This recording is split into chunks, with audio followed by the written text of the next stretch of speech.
Cooking with Amy. Hi everybody, welcome back. I am so excited about St. Patty's Day. I love it. It's just a fun time of year, and we go all out in our house. Got to, just have to do corned beef. And over the years I've tried different ways to do it. This has got to be one of my all-time favorite ways. Crock pot corned beef. That's right, we're going to do a nice corned beef roast in the slow cooker so it cooks low and slow all day while you're out doing your thing. Corned beef is a very tough cut of meat. It's actually the brisket, beef brisket that they pickle, so it really needs to be cooked low and slow, and that's why I don't like to boil it. I either like to roast it on low heat in the oven, or as I said, this recipe is wonderful because you do it in the slow cooker, which is my best friend these days. So just a few ingredients. There's a key though to really good slow cooking, and that is what you put in that slow cooker to cook along with that beef really has to give it some great flavor. So we're going to start out with some onions. So I've got some onion all chunked up, and I'm just going to throw that in the bottom of my slow cooker, just kind of spread it out a little bit, my chunks of onion. Then I've also got some celery, and again I've got pretty large chunks of celery, so I'm going to throw that in there too. Now as for the braising liquid, we are going to use a little bit of water, but I don't want to use all water. I also want to use some chicken stock. And here's my favorite ingredient in this recipe, a little bit of beer. And in honor of St. Patty's Day, we're doing some Irish beer, but whatever kind of beer you have around the house.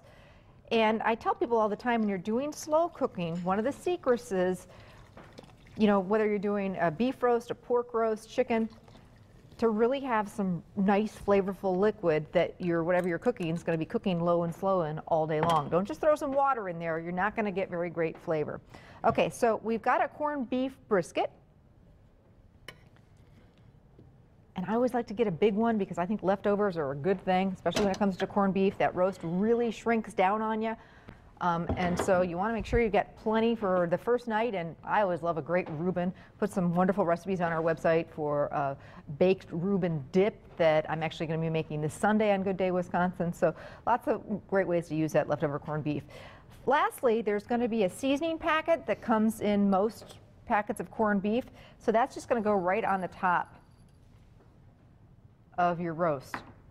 So lid goes on, and you leave the house 8 to 10 hours. Cook this low and slow. Don't try and cook it on high. It's a little bit too high of a heat. Yeah, you may, be able to cook quicker, but it's just not going to be quite as tender.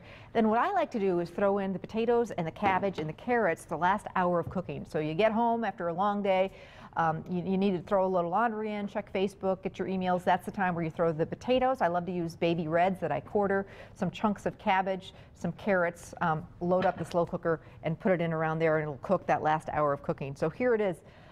Slice it on the angle, slices beautifully, surrounded by the carrots and the onions and the celery and the cabbage, and of course my favorite is those baby red potatoes. So there you go, a new way to do corned beef, and I trust me on this one. Once you make it in your slow cooker, I think you'll probably never do it another way again. I love to serve my corned beef with some horseradish on the side for dipping, or some nice grainy mustard. It's all good. So happy St. Patty's Day to all, and